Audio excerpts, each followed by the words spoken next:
आदरणीय देशभक्त साथियों, नमस्कार। मैं एमपी नागर एडवोकेट, राष्ट्रीय अध्यक्ष एंटी करप्शन फ्रंट, आज फिर आपके बीच में एक छोटी सी बात लेकर आया हूं। आदरणीय साथियों, आज का ये वीडियो मैं कुछ ऐसे पीड़ित लोगों की आप बीती सुनकर बना रहा हूं जिनका कहना है कि हमें सुप्रीम कोर्ट में मुकदमा लड़ने के बाद भी न्याय नहीं मिला। साथियों, तो ऐसे में यहां सवाल ये उठता है, क्या सुप्रीम कोर्ट से भी ऊपर कुछ हो सकता है? क्योंकि मैंने तो बचपन से सुना है कि कानून बड़ा होता है और इसलिए कानून से बढ़कर कोई नहीं होता। देखिए साथियों, मैं यहां कहना चाहता हूं कि सही मायने में न्याय तब होता है जब कानून के माध्यम से दोनों पक्षों की संतुष्टि हो जाए, दोनों पक्षों को न्याय मिल जाए। तो सही मायने में कानून से भी बड़ा न्याय होता है और इसलिए समय समय पर ऐसे बहुत से मुद्दे हमारे मध्य आते हैं जिनसे हमें कुछ बहुत सीखने को मिलता है। कि जैसे अगर आपने सुना हो कि जो महाराजा विक्रमादित्य थे, चक्रवर्ती सम्राट, तो उनके न्याय के बारे में एक बात प्रचलित थी कि जजमेंट सीट ऑफ विक्रमादित्य, वो इस तरह का न्याय करते थे कि दोनों पक्षों को वो न्याय बिल्कुल सही लगता था और उनके न्याय से संतुष्ट होकर वो उनकी पूरे देश में वाही वाही करते थे। ऐसे ही साथियों, मैंने पिछले वीडियो में बताया था कि जहांगीर का घंटा भी न्याय देने के लिए प्रसिद्ध था और वो किसी भी गलत व्यक्ति के खिलाफ अगर कोई व्यक्ति उनके यहां आकर पुकार करता था, न्याय की गुहार करता था, तो उनको न्याय देने का काम जो महाराजा जहांगीर थे वो किया करते थे। देखिए साथियों, सबसे बड़ा सवाल यहां ये उठता है कि क्या माननीय सुप्रीम कोर्ट तक मुकदमा लड़कर सही मायने में क्या न्याय की प्राप्ति हो जाती है या उस प्राप्त न्याय से पूर्ण संतुष्टि हो जाती है?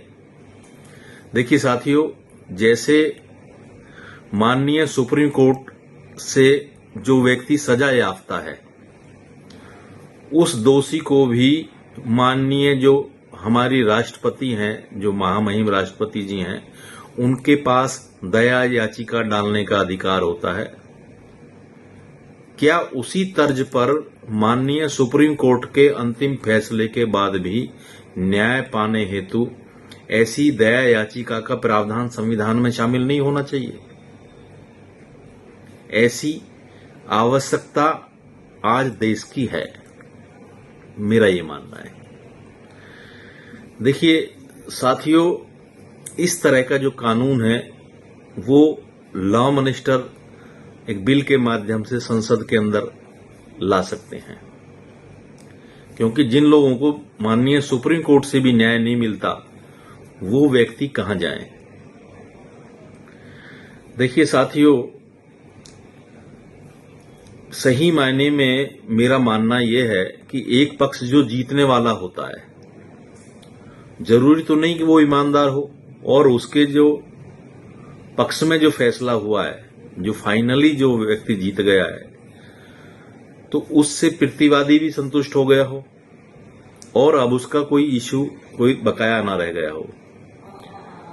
यानी अब उस पक्ष की दूसरे पक्ष के प्रति कोई असंतोष, कोई ग्रीवेंस, कोई मनमुटाव तो बाकी नहीं रह गया है। माननीय सुप्रीम कोर्ट को और देश के राजा को इस बात को भी नजरअंदाज नहीं करना चाहिए, क्योंकि अगर कोई ग्रीवेंस रह गया, अगर कोई असंतोष रह गया, अगर कोई मनमुटाव रह गया, तो ये न्याय नहीं है, उस व्यक्ति के प्रति अन्याय है। देखिए साथियों, मैं यहां कहना चाहूंगा,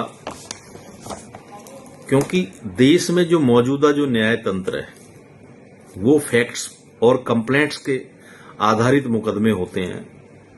कुछ सिविल होते हैं, कुछ क्रिमिनल होते हैं, अलग अलग तरह के ट्रिब्यूनल्स हैं, अलग अलग तरह के मुकदमे हो सकते हैं।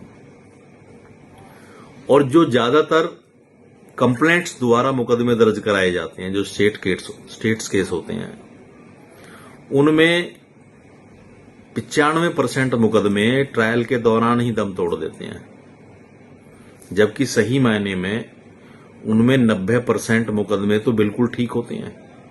केवल 5-10% ही मुकदमे होते हैं जो झूठे हो सकते हैं।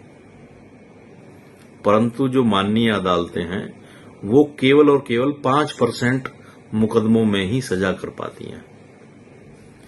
गवाही के बाद हमारे वकील साथियों की जिरह और शिकायतकर्ताओं के कानून का ज्ञान न होने के कारण अपराधीगण अपराधी होने के बाद भी बच निकलते हैं और ऐसे उनके दिमाग से कानून का जो भय है वो समाप्त हो जाता है। सही मायने में यह जो अवस्था है और जो व्यवस्था है, यानी जो सिस्टम है, दोनों ही खतरनाक होते नजर आते हैं। हमारे वकील साथी भी मोस्टली रिलीफ की तलाश में ज्यादातर अदालतों में पेश होते हैं, लेकिन शायद ज्यादा अच्छा होता अगर मेरे यही वकील साथी न्याय की तलाश में अदालतों में आते, तो शायद ज्यादा सम्मान और ज्यादा वाही उनको मिलती। देखिए साथियों, सही मायने में माननीय जज साहिबान द्वारा जजमेंट करने में और न्याय देने में दोनों में बड़ा भारी गैप है। माननीय अदालत के फैसले से पीड़ित पक्ष को न्याय मिल जाए, इस बात की तो कोई गारंटी नहीं है।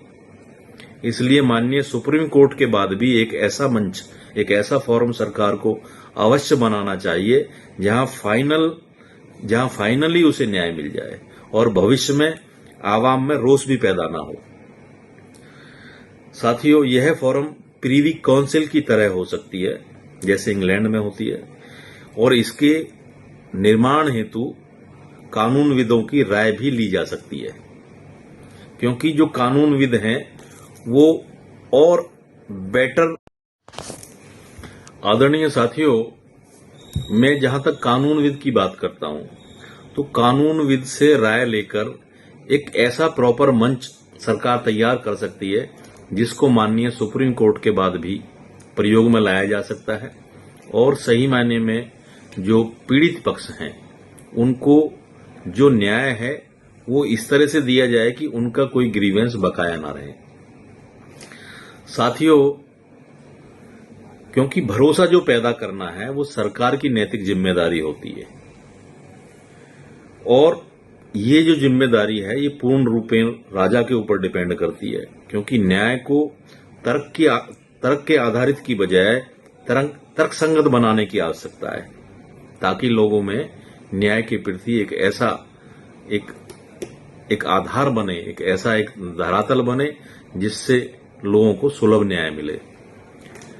साथियों, अगर आपको लगता है कि इस तरह का मंच बनाने की आवश्यकता है देश के अंदर, और आप भी मेरी राय से सहमत हैं कि सुप्रीम कोर्ट तक मुकदमा लड़ने के बाद भी लोगों को पूरी तरह से न्याय नहीं मिलता, और जिन लोगों को न्याय नहीं मिलता उनके लिए एक ऐसी प्रॉपर फॉर्म बनाने की आवश्यकता है, तो इस वीडियो को आप ज्यादा से ज्यादा साथियों को, ज्यादा से ज्यादा देश के लोगों को फॉरवर्ड करें, ताकि एक ऐसा मंच तैयार किया जा सके एंटी करप्शन फ्रंट के माध्यम से। हमारी ये मांग है कि इसकी जिम्मेदारी हम सब मिलकर लें और एक ऐसी फोरम तैयार करवाएं जिससे लोगों को सुलभ और बहुत तीव्र गति के साथ न्याय लोगों को मिल सके, और जो असंतोष पैदा होने की जो प्रवृत्ति है उसको रोका जा सके।